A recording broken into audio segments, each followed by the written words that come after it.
India versus south ఆఫ్రికాతో పోరు టీమిండియాలో భారీ మార్పులు.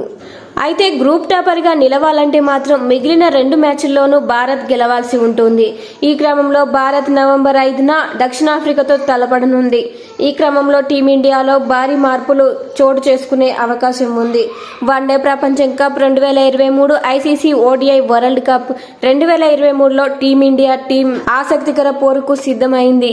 ఇప్పటికే సెమీస్ కు చేరడంతో మిగిలిన 2 మ్యాచ్ల్లోనూ భారత్ ఓడినా పెద్దగా నష్టం ఉండదు. పెద్దగా మార్పులు లేకుండానే ఈ ప్రపంచ కప్ లో టీమిండియా 7 మ్యాచ్లను ఆడింది.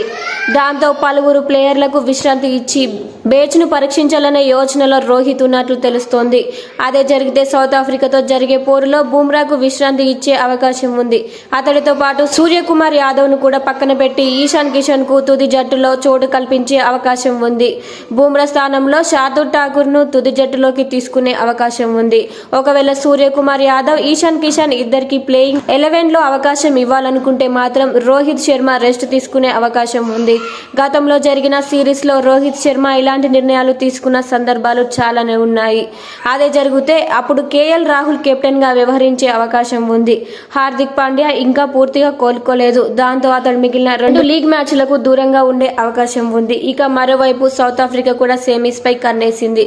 భారత్ పై నెగ్గితే సౌత్ ఆఫ్రికా అధికారికంగా సెమీఫైనల్ కు చేరుతోంది. దాంతో విజయమే లక్ష్యంగా ప్రోటీస్ జట్టు బరిలోకి దిగే అవకాశం ఉంది. టీమిండియా తుది జట్టు అంచనా ప్రకారం రోహిత్ శర్మ, కెప్టెన్ గిల్, విరాట్ కోహ్లీ, శ్రేయస్ అయ్యర్, కేఎల్ రాహుల్, సూర్యకుమార్ యాదవ్, ఇషాన్ కిషన్, రవీంద్ర జడేజా, కుల్దీప్ యాదవ్, షామీ బుమ్రా, శార్దూల్ ఠాకూర్, సిరాజ్.